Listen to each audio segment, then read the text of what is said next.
Well, welcome back to our Decision 2022 Redmond mayoral debate. Once again, we're joined by our four candidates running for Redmond Mayor: Ed Fitch, Ben Schimmoller, J. Patrick, and Charles Webster Baer. We'll get started now with the questions once again, and we kind of alluded to it a little bit. Voters are going to be asked if they'd like to pay for a new recreation center, $49 million. Do you support it? Why or why not? And we begin with Ben Schimmoller. Ben? Yes, I'm in support of the Parks and Rec bond and the building. You know, it's about a 24-cent tax per $1,000 on the assessed value of a home. And, you know, that ends up on average for the average assessed value of a home being around $250,000, $200,000 roughly. In Redmond, it ends up being around about $15 a month, which, you know, is not an insignificant ask, but I think an affordable ask for what it brings to the community. The median age in Redmond is only about 37 years old. And with that comes growing families that are looking, as the population grows in Redmond, for a safe, fun place for their families to participate, feel engaged and active in the community. We had wait lists all throughout this summer season and throughout the community for programs at the Parks and Rec Center. I think it's an opportunity to invest in our community that keeps families in Redmond, keeps opportunities and jobs in Redmond, and helps our community stay together as it grows. All right. Very good, sir. Same question to you, Charles Baer. $49 million for a rec center. Do you support it? Yes or no, and why? If the voters of Redmond vote yes, I support it. If they vote no, I don't support it. I think it sounds like a good idea, but I think the real issue here is parks. And I think that Redmond should make as many parks as they can and make them as big as they can, because parks are important. They're important for everybody. They're important for livability. They're important for our way of life. And if we don't set aside the space for more parks now, it'll become harder and harder to do it.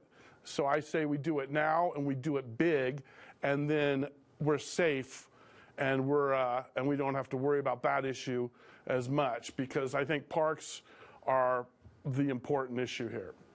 Okay. J. Patrick, $49 million for a rec center. Do you support that? Why or why not? Yes, I do. Actually, in the pamphlet, in voter pamphlet, you'll see my endorsement of the project. The reason I back this so strongly is that it's not just a pool for the kids to go swimming. This has activities for adults as well as kids.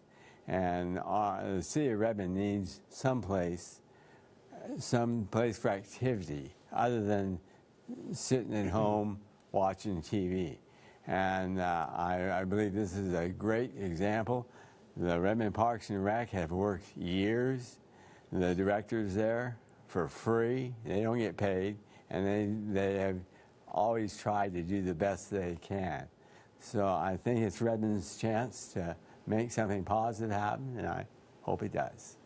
Okay. All right. Last word on that one is to you, Mr. Fitch. Thank you. Like Jay, I've also endorsed it in the voters pamphlet. When you look at a community and what makes a community great is its livability, and having parks, having recreation centers for all kinds of people, those are really, really important. And the swim center we have now was built in, I think, 1972 or 73. It is not adequate to meet the needs of this community. We need this new facility. I understand it's a tough ask, particularly after we just did a $49 million or $40 million bond on the police facility. But it is important to make this community livable and let people enjoy our community here. Thank you. Mm-hmm. Okay. All right. Once again, 30 seconds for rebuttal on this one or additional comments. And Ben, you get to start that for us. So I just really think it's important to be investing in our long-term growth and keeping Redmond a place that, despite its growth, doesn't compromise its values of being focused on families and local businesses and community first. This is a great opportunity that we're going to see pay off for years to come. It's a big ask, but the way they've stretched it and balanced the tax structure, I think it's an affordable ask, and I think that it's something that we'll regret not investing in. Okay, very good. Charles? For the record, I'll make it unanimous. I am for this. But another thing I'm for, which I feel is overlooked, is river access. I think that we should focus on making the Deschutes River accessible to all parts of Redmond. There needs to be more trails, better trails, more access to the Deschutes River in and around Redmond for outdoor activity. Okay, very good, sir. J. Patrick, you have 30 additional seconds here. Yeah, I'd just like to encourage people to look up why. Look up what all that Parks and Rec district or building is going to provide, and read about it, and understand who it's going to affect and how it's going to affect you personally. I think you'll be pleased. Mm-hmm. Okay. Last word on this one, Ed Fitch. I'll go a little off track. One thing I've advocated for some time now is that we get a family activity center downtown. That would not be like a pool, but would be more activities like you see at the Fun Center in Ben. That would not be a taxpayer ask. That would be a private-public partnership with our downtown urban renewal funds. I do think that's important. One thing I've heard from a lot of people in the community is the children, particularly teenagers, don't have enough to do, and that's important. So absolutely. All right. Ready for question number 7 now. Charles Webster Baer, you're going to get us started. Your question here is, the airport is set to get millions in federal aid from the infrastructure dollars, which you spoke of earlier. Should that money be used at the airport all at once or phased in for projects in a phase sort of style? I think it should be used to be phased in. I think there's 3 or 4 different phases. I think the first phase would be for terminals, increasing the number of terminals we have, which is important. The other phase would be to increase the size of the waiting area. I think that the Redmond Airport is a great airport. I think it is going to increase its size and its capacity for decades, and that's a great thing. And it can expand to the east indefinitely, so it's not a question of land. We've got plenty of land to the east to expand our airport as far as we want, and so I think the Redmond Airport is a huge success and will continue to be one. All right, very good. J. Patrick, same question to you. Should all that money be used at once, or should it be used in phases for the airport? Well, like I said earlier, we have got a group in place right now to look at the phases, the 5 phases that are happening, and how to make those best happen so we can afford them and they actually do happen. And so I think that there won't be an excess of money.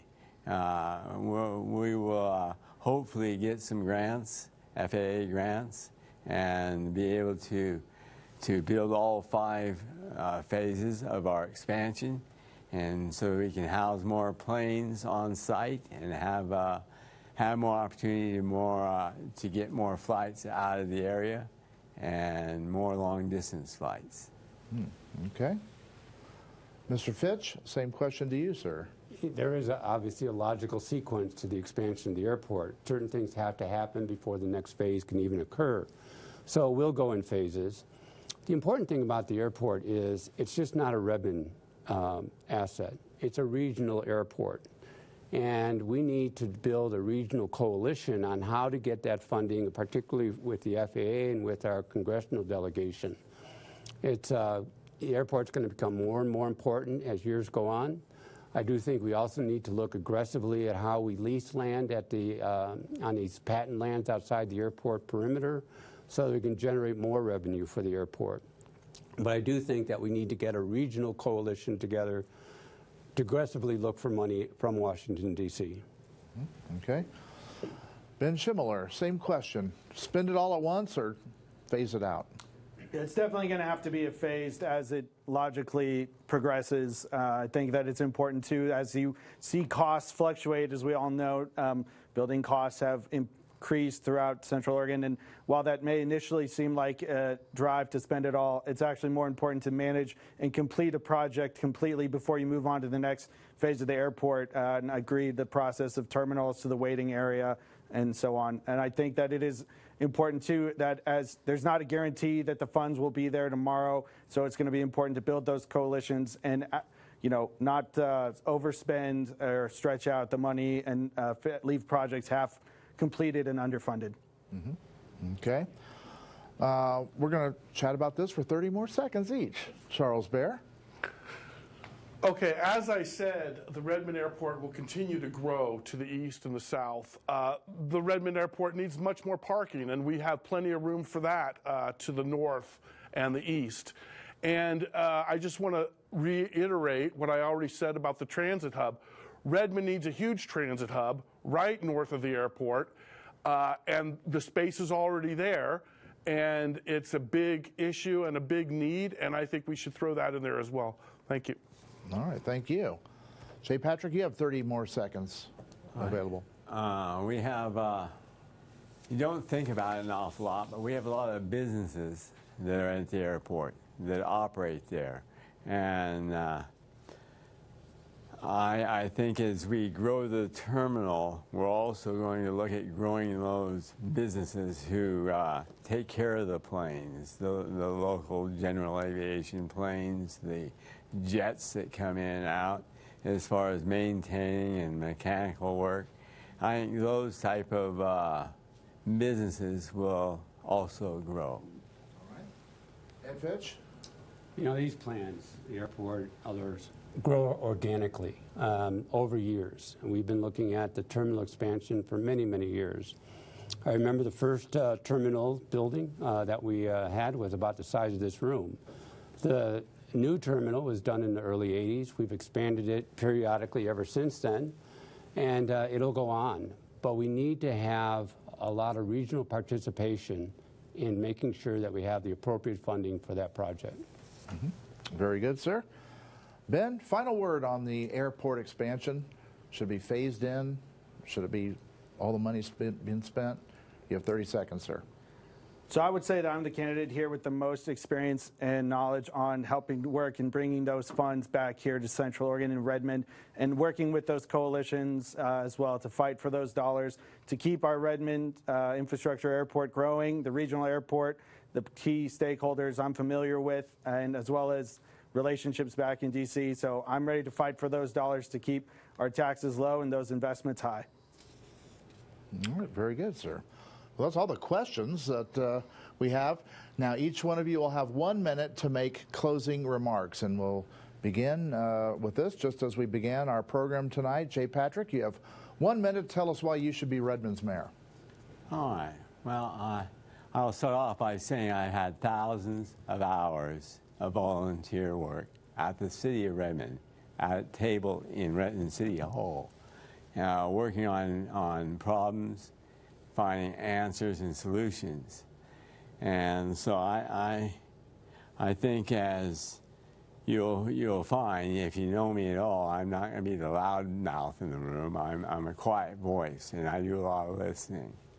And I believe that I like to try and bring together the citizens, the staff, and the council, and bring those groups together, searching out the best answers, and get back some of the integrity and some of the transparency that we have lost in the past several years, and work together towards one common good goal. Okay, thank you, sir. Ed Fitch, 1 minute to tell us why you should be Redmond's mayor.